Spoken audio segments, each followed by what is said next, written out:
Walker. Thank you, Mr Deputy Speaker. Mr Deputy Speaker, I can't support this legislation tonight. I can't support criminalising a parent for seeing a child in the park over the coming months. It's not within my DNA to do that.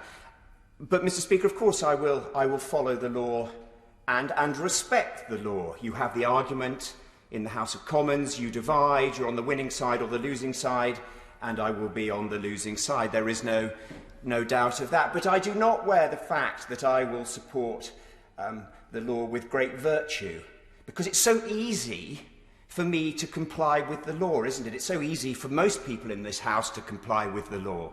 We're comfortably off. We live in nice houses. We have gardens. We have outdoor spaces. We have access to family. The same applies to those journalists who fill our TV screens every night with their wisdom and wit about how people should comply with these regulations and how they sneer at those that can't. But, Mr Speaker, Mr Deputy Speaker, the next 3 months are going to be really, really hard for a lot of people who don't have my advantages, my advantage of a monthly salary, a monthly pension payment.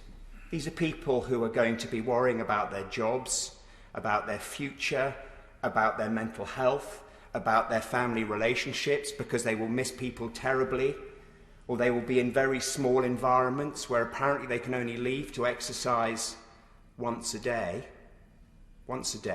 and then, sadly, some of these people are going to break, and it's going to be too much for them. And that is when we in this place, the journalists up there with all their privileges, instead of sneering and dismissing them, instead of calling them COVIDiots, should show some compassion and understanding, because we should wear our advantages and privileges with great humility. I don't want to hear from another constituent who's having a good lockdown. I'm really pleased that you are, but my voice is for those who aren't, for those of my friends and neighbours and constituents who are struggling day in and day out, whose mental health is not in a healthy state but has deteriorated, who are wondering how over the next few months in the middle of winter they are going to cope with this. So in my remaining remarks, can I just ask colleagues, can I just ask people out there who are so fortunate to show some compassion and understanding for those who are not so fortunate?